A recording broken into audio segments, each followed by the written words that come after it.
இல்ல. எனக்கு ஒண்ணும் புரியல. என்னடா பண்ணி வச்சிருக்கீங்க நீங்க? கோவிலுக்கு பூஜை செய்ற அர்ச்சகரா இருந்துகிட்டு, இந்த மாரி வேலையெல்லாம் கூட பண்ணலாமாடான்னு கேட்டீங்கன்னா, பண்ணியிருக்காங்க. அதாவது பார்த்தீங்கன்னா, நீங்க பண்றீங்க சரி, இதெல்லாமா கூட வைரல் பண்ணி விடுவீங்கன்னு கேட்குற மாரி தான் பல விஷயத்துல பார்த்தீங்கன்னா, இவங்க பண்ணி வச்சிருக்காங்க. ஸோ, அத எடுத்து நான் உங்களுக்காக இந்த ஒரு கன்டென்ட்ல சொல்லப் போறேன். ஸோ, மறக்காம நம்ம சேனலுக்கு புதுசா வந்தீங்கன்னா சப்ஸ்கிரைப் பண்ணி வச்சுட்டு, வீடியோக்கு லைக்கா குடுத்துட்டு உங்க ஃப்ரெண்ட்ஸ்க்கு ஷேர் பண்ணுங்க. வீடியோக்குள்ள போகலாம்.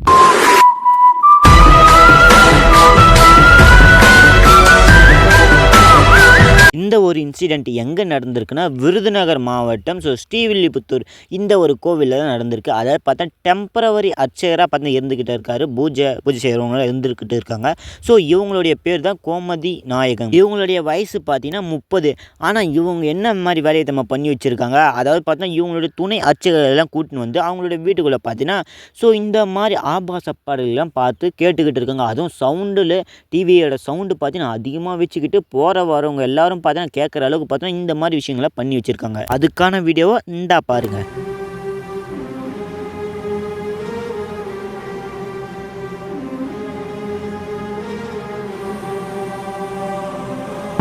பண்ணுறீங்க. அதுவும் யாருக்குமே தெரியாமல் பண்ணால் என்னடா உங்களுக்கு? அதாவது பார்த்தா எல்லாருக்கும் தெரிகிற மாதிரி பூசாரி துணியை போட்டுன்னு இந்த மாதிரிலாம் பண்ணணுமா?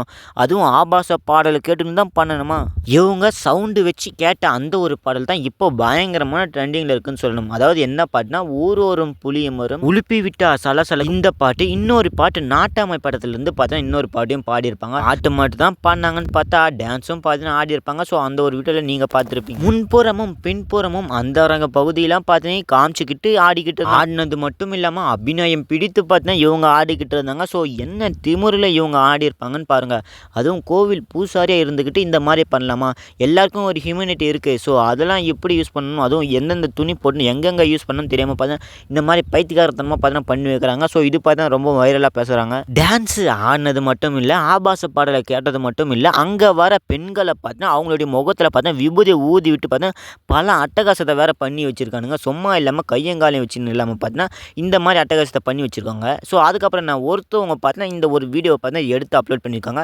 இவங்களுக்கு என்ன மாதிரி தண்டனையை கொடுக்குதுன்னு மறக்காமல் உங்கள் கருத்தை கமெண்ட்டில் சொல்லுங்கள். இதை பார்த்து நம்மளுடைய மக்கள் பார்த்தீங்கன்னா சும்மா இருக்க மாட்டாங்களே, கொந்தளிப்பாங்களேன்னு சொல்லிட்டு அதை கொந்தளிச்சிருக்காங்க.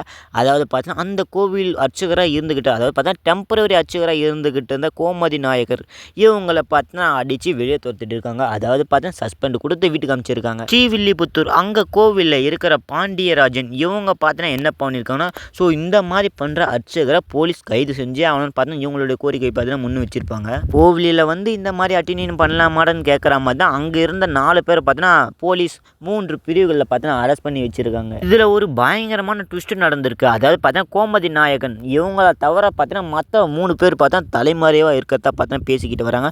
ஸோ அவங்க 3 பேரும் பார்த்தீங்கன்னா போலீஸ் வலை வீசி தேடிட்டு வராங்க. இவங்களை தேடுறதுக்கு இந்த மாதிரி பகுதிகள்லாம் யூஸ் பண்ணிக்கிட்டு இருக்காங்க. அதாவது பார்த்தீங்கன்னா நாகர்கோவில், தென்காசி இந்த மாதிரி பகுதியெல்லாம் போய் இவங்களை தேடணும்னு பார்த்தீங்கன்னா போலீஸ் ரொம்ப ஸ்ட்ரிக்டாக ஒர்க் பண்ணிக்கிட்டு இருக்காங்க. இவங்களை போலீஸ் அரெஸ்ட் பண்ணி ஆகணும், இவங்களுக்கு பெரிய தண்டனை ஒன்று கொடுத்தே ஆகணும்னு பார்த்தீங்கன்னா அங்கே இருக்கிற பார்த்தீங்கன்னா நேற்று காலையில் பார்த்தீங்கன்னா அனைத்து இந்திய ஜனநாயக மாதர் சங்கம் பார்த்தீங்கன்னா போராட்டத்தை ஆரம்பிச்சிருக்காங்க. ஸோ இவங்களை ஆபாச நடனம் மாதிரி அர்ச்சகர்கள் 4 பேரையும் பார்த்தீங்கன்னா கைது பண்ணணும்னு பார்த்தீங்கன்னா போராட்டம் நேற்று காலையிலே பார்த்தீங்கன்னா நடந்திருக்கு. அவங்களுடைய வன்மையும் பொதுமக்களுடைய வன்மையும் கோஷங்களையும் எழுப்பி பார்த்தீங்கன்னா இவங்களை அரெஸ்ட் பண்ணி ஆகணும்னு பார்த்தீங்கன்னா இந்த ஒரு போராட்டம் பார்த்தீங்கன்னா ஆரம்பிச்சிருக்காங்க.